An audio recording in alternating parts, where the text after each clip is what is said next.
আসসালামু আলাইকুম। এটিএন বাংলা সংবাদে সবাইকে স্বাগত জানাচ্ছি তানিয়া ইসলাম। রাত্রি শুরুতেই বিআরবি কেবলস সংবাদ শিরোনাম। সৌদি আরবের উদ্দেশ্যে ঢাকা ছাড়ল প্রথম হজ ফ্লাইট। হজের আনুষ্ঠানিকতা সহজ করতে লাব্বাইক মোবাইল অ্যাপের উদ্বোধন করলেন প্রধান উপদেষ্টা।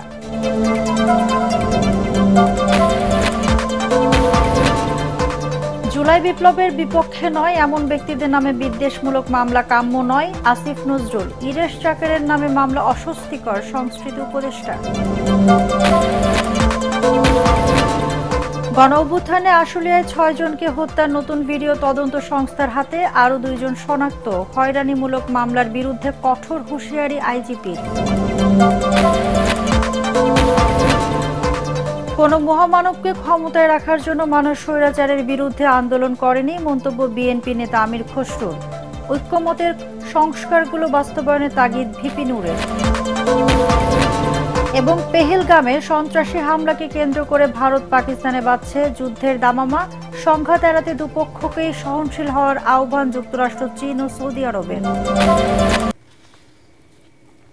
শুনছিলেন বিআরবি কেবল সংবাদ শিরোনামে, এবার বিস্তারিত। আনুষ্ঠানিকভাবে শুরু হয়েছে চলতি বছরের হজ যাত্রা। রাত 2:15টার দিকে 398 জন যাত্রী নিয়ে হযরত শাহজালাল আন্তর্জাতিক বিমানবন্দর থেকে ছেড়ে যায় সৌদি এয়ারলাইন্সের একটি বিমান। এবারের হজ যাত্রায় সার্বিক আয়োজনে খুশি হজ যাত্রীরা। সরকারের যথাযথ উদ্যোগের কারণে এবারের হজ যাত্রা নির্বিঘ্ন শান্তিপূর্ণ হওয়ার আশা প্রকাশ করেন ধর্ম উপদেষ্টা। তরিক ইসলামের রিপোর্ট।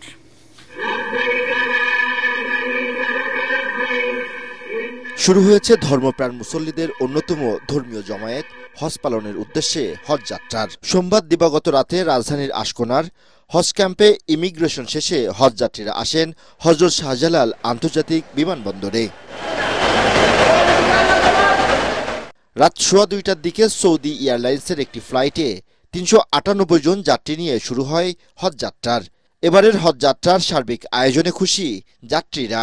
আমাদের এবারের আয়োজনটা আমার কাছে খুবই ভালো লেগেছে। এ পর্যন্ত আমি যে আসছি প্রত্যেকটা জায়গায় আমাদের গাইড রয়েছে। আমার দেশ এবং জাতির জন্য আমি মঙ্গল কামনা করি সবসময়। হ্যাঁ, তবে পথে একটু জাম বেশি, জামের কারণে হজযাত্রীদের খুব কষ্ট হয়। বিশেষ করে ফিলিস্তিনিদের মুসলমানদের জন্য বিশেষভাবে দোয়া করব। এর আগে আশকোনার হজ ক্যাম্পে হজ ফ্লাইটের উদ্বোধন করেন ধর্ম উপদেষ্টা। এই সময় সৌদি আরবের আইন মেনে চলতে যাত্রীদের প্রতি আহ্বান জানান তিনি। আপনারা যারা এই পবিত্র হজে যাওয়ার নিয়ত করেছেন বা আজকে রাতেই আপনারা রওনা হয়ে যাবেন, এবং 232টা ফ্লাইট, 3 এয়ারলাইন্স, বাংলাদেশ বিমান, সৌদি এয়ারলাইন্স, ফ্লাইনাস হাজিদেরকে ক্যারি করে সর্বোচ্চ পর্যায়ে আমরা যারা মনিটরিং টিমে আছি আমরা এগুলো দেখভাল করব। এবারের হজ অত্যন্ত নির্বিঘ্ন, সুন্দর, স্বচ্ছন্দ হবে। হজ ফ্লাইট শুরুর প্রথম 24 ঘন্টায় 10টি ফ্লাইটে 4180 জন হজ যাত্রীর সৌদি আরব যাবার কথা রয়েছে। হজ ফ্লাইট চলবে 31শে মে পর্যন্ত। তরিক ইসলাম, এটিএন বাংলা, ঢাকা। হজ যাত্রীদের হজ পালন সহজ করতে মোবাইল অ্যাপ লাব্বাইক উদ্বোধন করেছেন প্রধান উপদেষ্টা। রাষ্ট্রীয় অতিথি ভবন যমুনায় সরকারি ব্যবস্থাপনায় প্রথমবারের মতো নির্মিত অ্যাপটি উদ্বোধন করে হজ যাত্রীদের এই অ্যাপ ব্যবহারের আহ্বান জানান প্রধান উপদেষ্টা। তিনি বলেন, হজ যাত্রীদের নির্বিঘ্নে হজ পালনে এই অ্যাপ গুরুত্বপূর্ণ ভূমিকা রাখবে। এছাড়া হজ প্রিপেইড কার্ড ও হজ রোমিং প্যাকেজের উদ্বোধন করেন ডক্টর মোহাম্মদ ইউনুস। এ সময় অন্যান্যের মধ্যে উপস্থিত ছিলেন ধর্ম উপদেষ্টা ডক্টর আফম খালিদ হোসেন, সংস্কৃতি উপদেষ্টা মুস্তফা সরওয়ার ফারুকী ও প্রধান উপদেষ্টার বিশেষ সহকারী ফয়েজ আহমেদ তৈয়ব।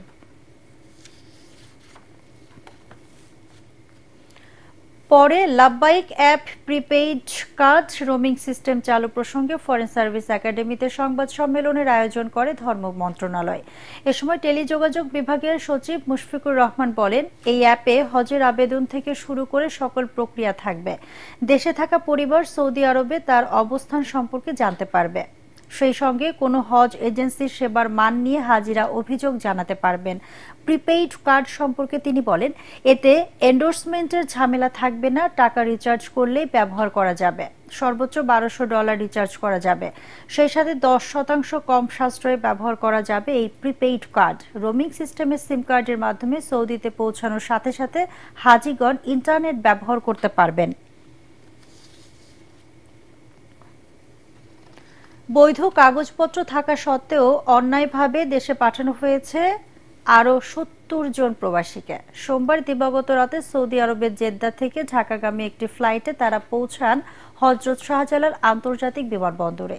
এ সময় দীর্ঘদিন কাজ করে বেতন না পাওয়া ও সৌদি সরকারের ভূমিকা নিয়ে ক্ষোভ প্রকাশ করেন বিনা অপরাধে জোরপূর্বক সৌদি ফেরত রেমিটেন্স যোদ্ধারা।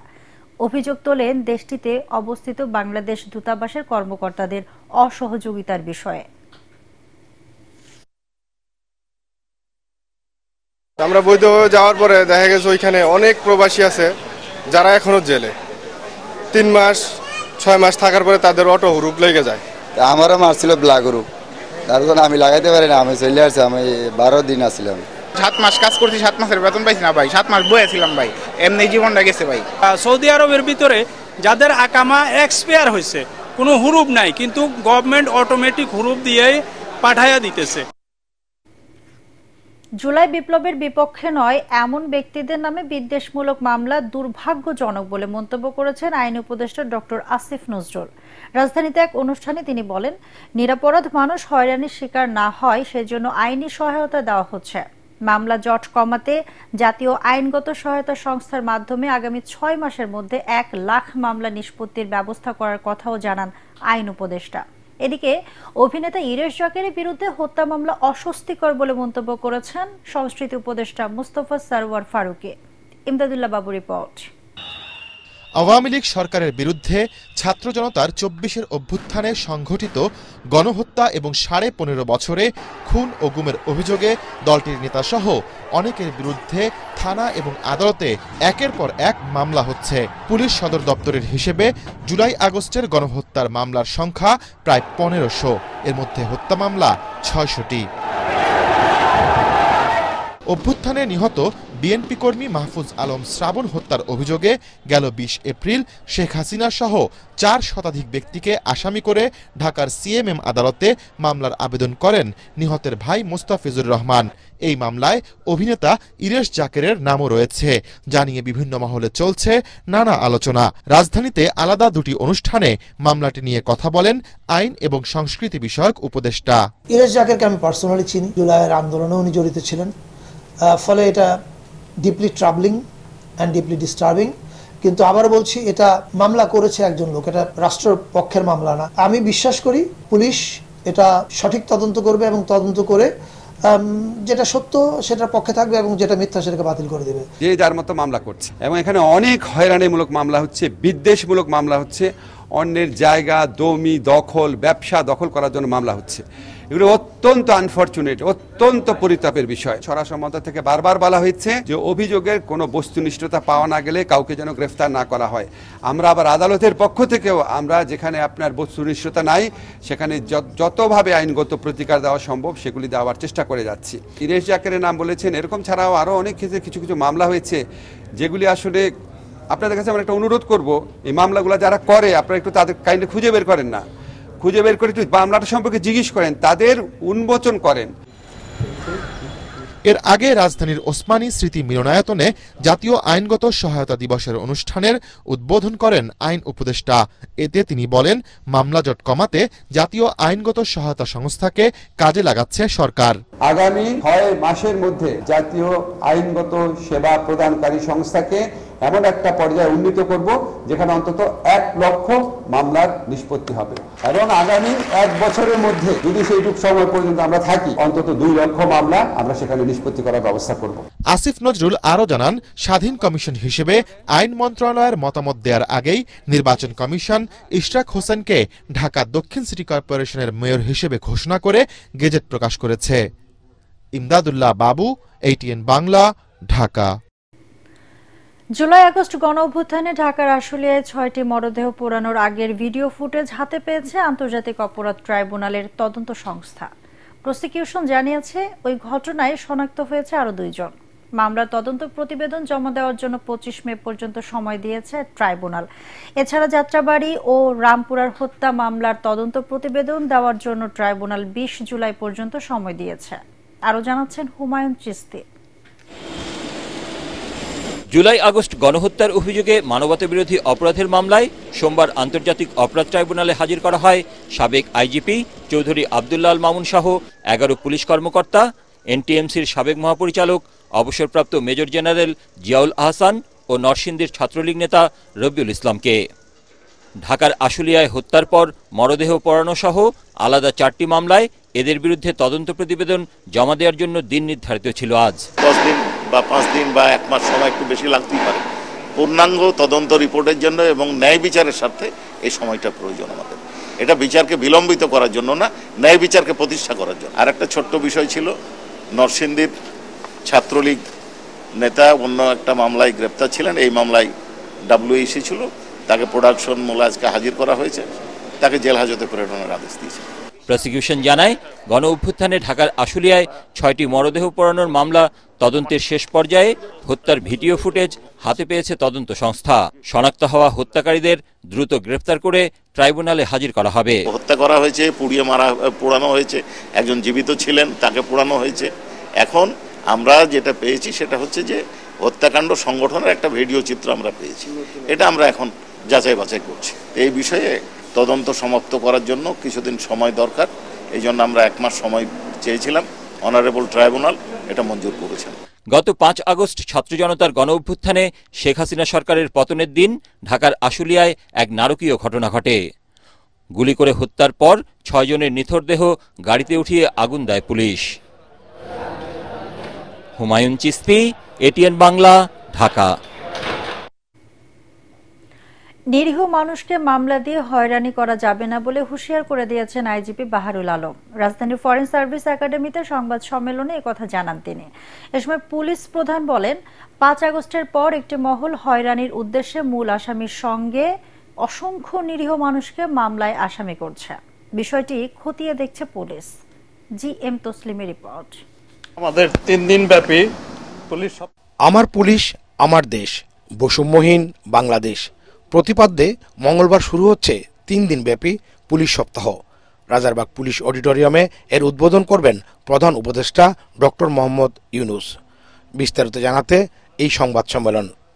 এ সময় আইজিপি বাহারুল আলম বলেন, অনাড়ম্বর নয়, এবার অনুষ্ঠিত হবে বাস্তবমুখী ও কার্যকর পুলিশ সপ্তাহ।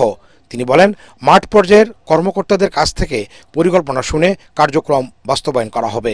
আনন্দ উৎসব বাদ দিয়ে অনেক বেশি কার্যকর সেশনগুলো করা, আমাদের পেশাগত বিষয়াদি আলোচনা করা, আমাদের বিগত দিনের কর্মকাণ্ড মূল্যায়ন করা, ভুল ত্রুটিগুলো নিজেরা বের করা এবং সামনের দিনের পরিকল্পনা করা। পুলিশ সংস্কার কমিশন ও মব জাস্টিসের বিষয়েও কথা বলেন আইজিপি। সরাসরি এক্সিকিউটিভের অধীনে নিয়ন্ত্রণে না থেকে পুলিশকে কিছুটা অটোনমি দেওয়া in terms of their functionality, not administration. এইটার একটা সাজেশন আমাদের ছিল।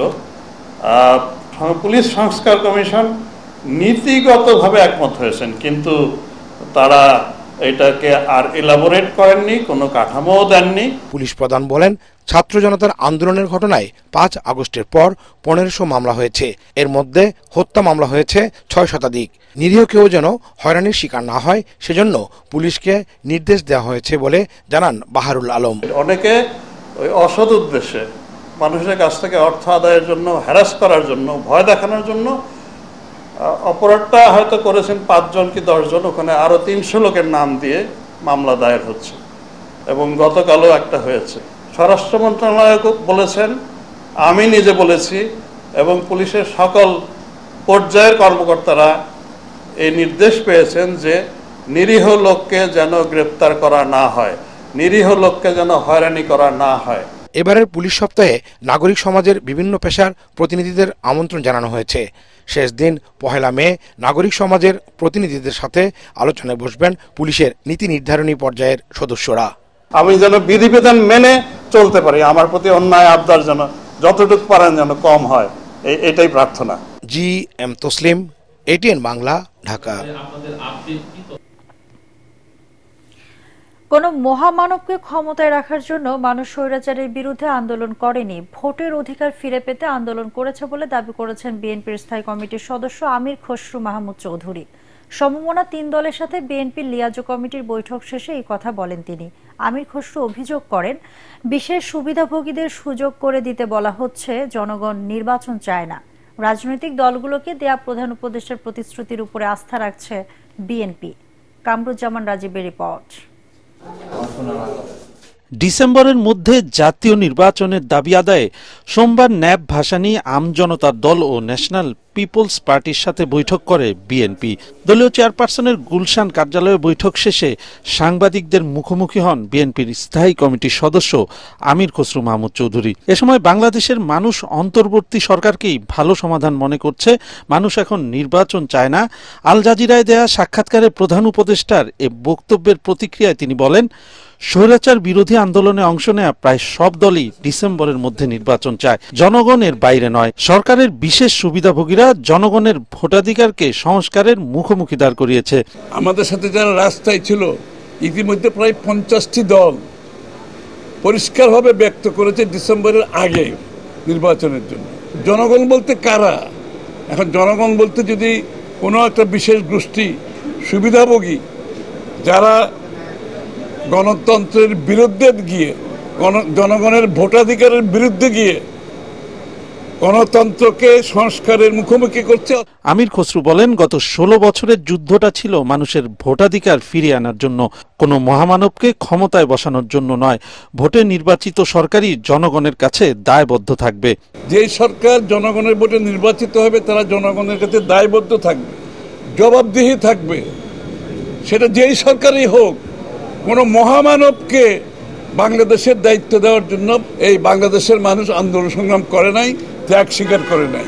আর কোনো মহামানব কোনো দেশের গণতন্ত্রের সমাধান দেবে তার জন্য বাংলাদেশের জনগণকে অপেক্ষা করতে হবে, এটা বিশ্বাস করার কোনো কারণ নেই। সমমনা দলের নেতারা বলেন, সরকারের দ্বিধাদ্বন্দ্বের কারণেই গণ অভ্যুত্থানের সুফল আজ ব্যর্থ হতে বসেছে। জনগণ এখন ভোট দেওয়ার জন্য উন্মুখ। এ সময় আগামী মাসের মধ্যেই সরকারকে নির্বাচনের রোডম্যাপ দেওয়ার দাবি জানান তারা। ডিসেম্বরের মধ্যে মানে এটা নভেম্বরে হতে পারে, এটা আগস্টেও হতে পারে, যদি সংস্কার সম্পন্ন হয়, নির্বাচন কমিশনের প্রস্তুতি থাকে। কামরুজ্জামান রাজীব, এটিএন বাংলা, ঢাকা। সহজেই মানুষকে আপন করে নেওয়ার অসম্ভব ক্ষমতা ছিল মাওলানা আব্দুস সোবহানের, এমন মন্তব্য করে জামায়াত ইসলামীর আমির ডাক্তার শফিকুর রহমান বলেছেন, এরকম নেতৃত্বগুণ সম্পন্ন মানুষ সমাজে সচরাচর দেখা যায় না। জাতীয় প্রেস ক্লাবের সাবেক সংসদ সদস্য মাওলানা আব্দুস সোবহানকে নিয়ে লেখা একটি বইয়ের মোড়ক উন্মোচন অনুষ্ঠানে তিনি একথা বলেন। আমিরে জামায়াত বলেন, পাবনায় শ্রমজীবী মানুষ থেকে শুরু করে সকল শ্রেণী পেশার মানুষের অতি আপনজন ছিলেন আব্দুস সোবহান।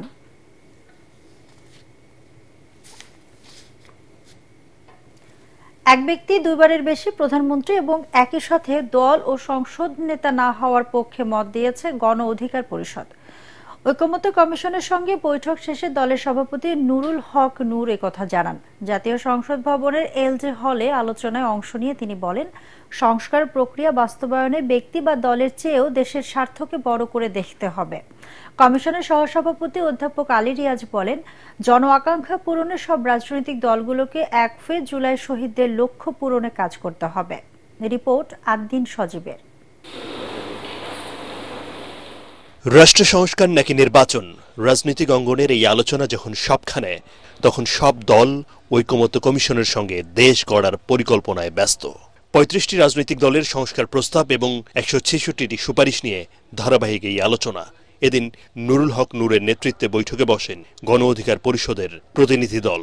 গণ অধিকার পরিষদের নেতৃবৃন্দকে ঐকমত্য কমিশনের সহসভাপতি অধ্যাপক আলী রিয়াজ জানান, তরুণরা জীবন দিয়ে রাষ্ট্র পরিবর্তনের যে সম্ভাবনা তৈরি করে দিয়েছে তা বাস্তবায়ন করাই প্রধান লক্ষ্য। 53 বছর ধরে বাংলাদেশের মানুষ যে গণতান্ত্রিক আকাঙ্ক্ষাকে ধারণ করেছে, সেই আকাঙ্ক্ষাকে যেন বাস্তবায়ন করা যায়। সকল রাজনৈতিক শক্তির জনমানুষের ঐক্যের মধ্য দিয়ে কেবলমাত্র আমরা বাংলাদেশকে একটি নতুন বাংলাদেশের দিকে অগ্রসর করতে পারব। বৈঠকের শুরুতে গণ অধিকার পরিষদের সভাপতি নুরুল হক নূর বলেন, রাষ্ট্রের সংস্কার প্রক্রিয়া কেউ যেন ঝুঁকিতে ফেলতে না পারে, সে ব্যাপারে সজাগ থাকতে হবে। এই সংস্কারের ক্ষেত্রে যেন অবশ্যই ব্যক্তি, দল, গোষ্ঠীর চেয়ে আমরা জাতীয় স্বার্থ এবং দেশকে যেন প্রাধান্য দিই।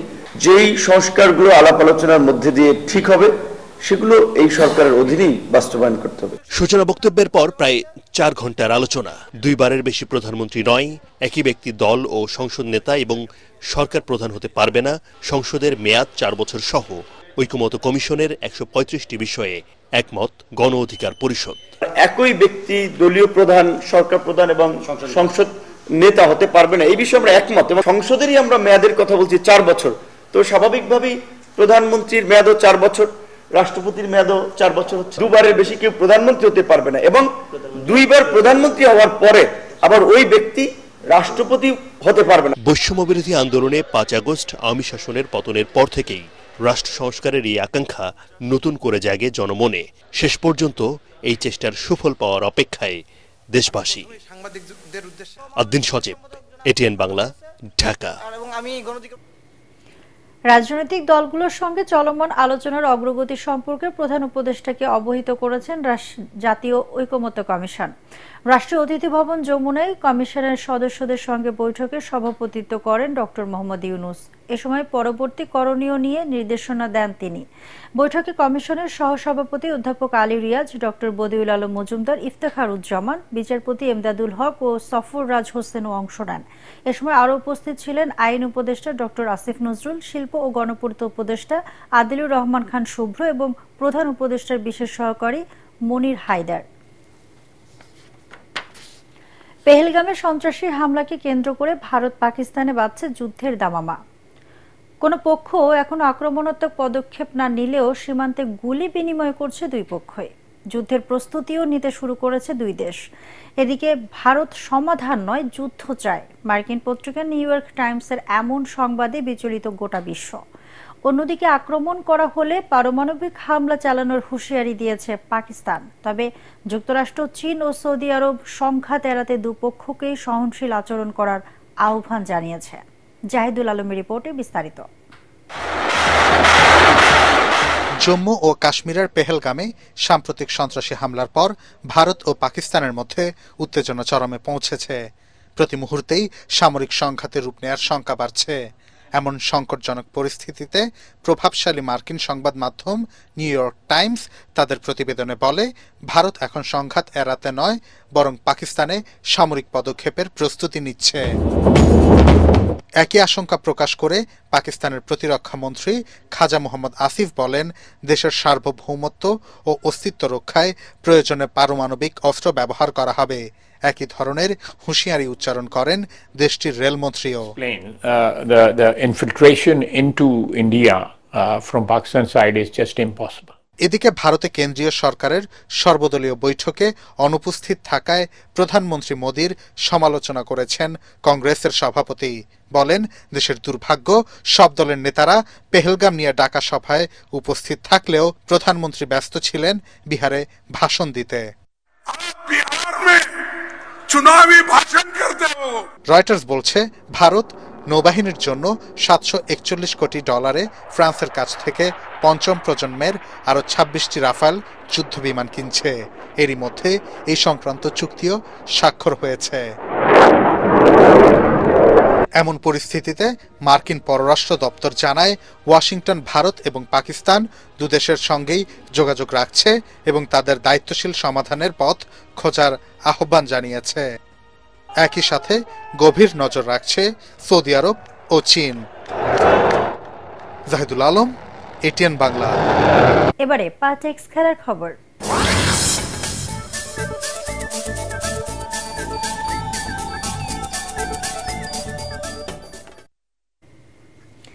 চট্টগ্রাম টেস্টের প্রথম দিনে শেষ বিকেলে তাইজুল ইসলামের ভেলকিতে দিনটি নিজেদের করে নিয়েছে বাংলাদেশ। তাতে 2 উইকেটে 177 রান থেকে দিন শেষ করেছে জিম্বাবুয়ে 9 উইকেটে 227 রানের পুঁজিতে। 60 রানে 5 উইকেট নিয়ে সফরকারীদের বড় স্কোরে বাধা হয়ে দাঁড়ান তাইজুল ইসলাম। পরাগারমানের রিপোর্ট। চট্টগ্রাম টেস্টের তৃতীয় সেশনে জিম্বাবুয়ের 7 উইকেট তুলে নিয়ে শুধু ম্যাচেই ফেরেনি, দিনটিও নিজেদের করে নিয়েছে বাংলাদেশের বোলাররা। দ্বিতীয় দিনের শুরুতেই বাকি উইকেট তুলে নিয়ে সফরকারীদের বিপক্ষে লিড নেয়ার চেষ্টা থাকবে টাইগারদের। টস হেরে বোলিংয়ে নেমে জিম্বাবুয়ে শিবিরে পেস আক্রমণ চালায় বাংলাদেশ। উইকেটার দেখা না পাওয়ায় চেষ্টা চলে স্পিনার দিয়ে জুটি ভাঙার। অভিষেকে তানজিম হাসান সাকিব পান উইকেটের দেখা, তারপর যোগ দেন তাইজুল ইসলাম। তাতে 89 রানের পুঁজিতে 2 উইকেট হারিয়ে লাঞ্চ বিরতিতে যায় জিম্বাবুয়ে। দ্বিতীয় সেশনে স্বাগতিকদের কোনো সুযোগই দেননি জিম্বাবুয়ের ব্যাটাররা। 28 ওভারে দলের স্কোরে যোগ 72 রান। তৃতীয় সেশনে এসে দাপট দেখান বাংলাদেশের স্পিনাররা। ভেঙে পড়ে জিম্বাবুয়ের সব প্রতিরোধ। জোড়া আঘাত হানেন নাইম হাসান। অধিনায়ক আরভিনকে ফিরিয়ে ব্রেকথ্রু এনে দেওয়ার পর সর্বোচ্চ 67 রানে থাকা শন উইলিয়ামসকে নিজের দ্বিতীয় শিকারে পরিণত করেন নাইম। তারপর চট্টগ্রামের পিছে চলে তাইজুল ম্যাজিক। 4 উইকেটে 200 রান থেকে 17 রান তুলতেই জিম্বাবুয়ে হারায় 5 উইকেট। তাতে 60 রানের খরচায় তাইজুলের পকেটে জমা পড়ে 5 উইকেট। টেস্ট ক্যারিয়ারে এ নিয়ে 16 বারের মতো ইনিংসে 5 উইকেট নেয়ার কৃতিত্ব দেখান এই বাঁহাতি স্পিনার। টেস্টের শেষ সেশনে 7 উইকেট তুলে নিয়ে পুরো দিনের ব্যর্থতা ভুলিয়ে টাইগার শিবিরে স্বস্তি নামান বোলাররা। পরাগ আরমান, এটিএন বাংলা। শেষ করার আগে বিআরবি কেবল সংবাদ শিরোনাম আরেকবার। সৌদি আরবের উদ্দেশ্যে ঢাকা ছাড়ল প্রথম হজ ফ্লাইট। হজের আনুষ্ঠানিকতা সহজ করতে লাভবাইক মোবাইল অ্যাপের উদ্বোধন করলেন প্রধান উপদেষ্টা।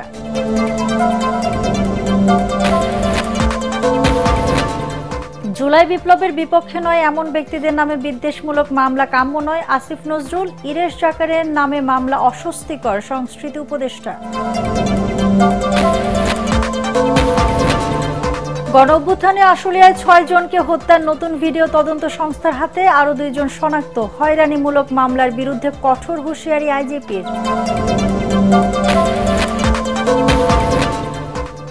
কোন মহামানবকে ক্ষমতায় রাখার জন্য মানুষ স্বৈরাচারের বিরুদ্ধে আন্দোলন করেনি, মন্তব্য বিএনপি নেতা আমির খসরুর। ঐক্যমতের সংস্কারগুলো বাস্তবায়নের তাগিদ ভিপি নূরের।